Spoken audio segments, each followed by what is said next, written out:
leading the pack. Grew up 2 hours from here. He is a good road racer. He will not be an easy pass. Byron in the wall.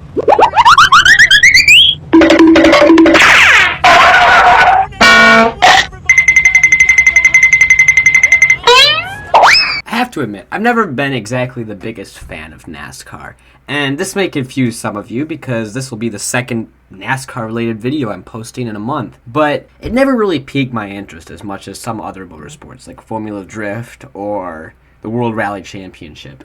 And maybe that was just because of the driving in circles and the general redneckery of the fan base. And I'm gonna say I'm a bit of a redneck, but it is a little too much for me sometimes. And that's why I was surprised when I was actually interested in this Chicago NASCAR race that just happened over the weekend. And this was an astonishing sort of spectacle. One, they closed off 2 or 3 of the biggest streets in pretty much one of the biggest cities in the country. It's the 4th biggest city in the U.S., and the streets they closed off was Lakeshore Drive and Michigan Avenue, right in downtown Chicago. And it was also very funny for me that the average NASCAR viewer, which is probably someone that lives on a farm somewhere in the South or Central Illinois, would be convinced to go and watch a NASCAR race in the rain in the middle of downtown Chicago. It was interesting to see the, contrast. And again, I was worried that it would be way different and that the country folk wouldn't take to city life quite so well for the weekend.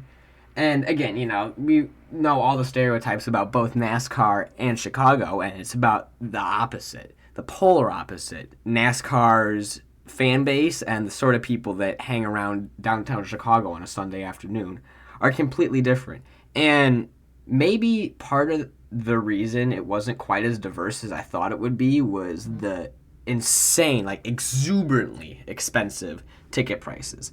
I'm pretty sure they started at $500, and I don't live so far from the city. I probably could have hopped on a train and gone down there and checked it out for the day, maybe convinced a friend or two to come with me, and that would have been a cool video. But the tickets were $500, and I'm not trying to sell an arm and a leg and throw in maybe a kidney or two as well to go see a NASCAR race in the rain. That's not happening. It's not. And that's why it was a great idea. It was a great idea for them to race through Grant Park and down Michigan Avenue and Lakeshore Drive. But it wasn't such a great idea to charge people $500 for it. And again, there's only so much you can do. You can't fit as many people in as you would at a super speedway. And you've got to pay for repairs and stuff, which I'm sure they had to do. So I can see how it was sort of justified. But that high of a price point does a lot to kill the curiosity that this race generated.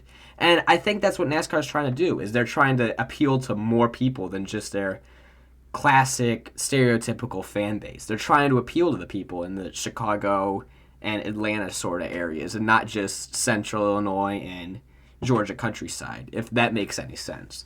So that's why I think it was great, and it was super entertaining to watch on TV, because it was every other lap there was a crash due to the rain and just how tight the course was, and the fact that all the cars have 800 horsepower and are basically based off of 70s Impala still. Although maybe they're a little more advanced than that. I'm not going to do them that dirty, because I do at the end of the day think NASCAR is at least a little bit interesting, but it's just so easy to talk trash about. I don't know. Maybe I'm just a little too much of a snob.